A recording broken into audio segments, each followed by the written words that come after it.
Resaka komite olimpika tanterahana tamin'ity farany herinaratra ihany koa ny fivoriam-be ara-potoana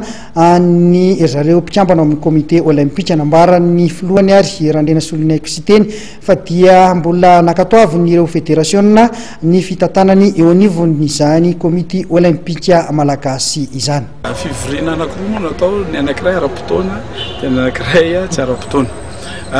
Zavatra natao tao araka ny fanapahan-kevitsy ny assemblée générale tamin'ny fotoana nahalany nisy assemblée générale natao anankiray iny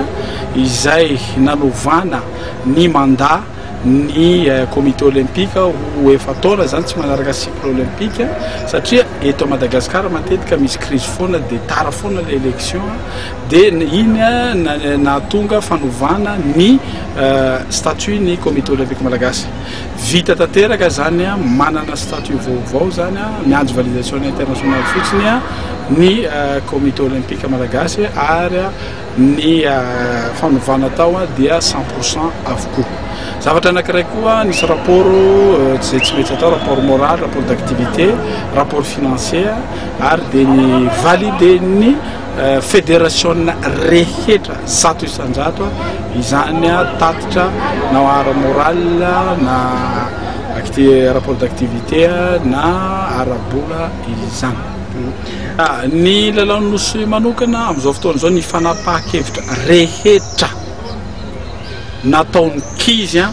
dia horavo avokoa satria maro zavatra tsy nazava tao satria la réunion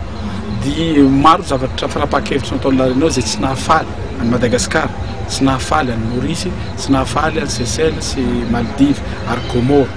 dia nangataka fivoriana ny ireo nosy ireo dia atao atoato dikan'izay zany dia hisy fanapahan-kevitra vaovao na any amin'ny discipline na amin'ny fotoana nanovana Jeux des Îles hisy fanapahan-kevitra vaovao aorian'ny fivorian'ny kizy izay atao atoato mialohan'ny volana mialohan'ny fiafaran'ny taona ity.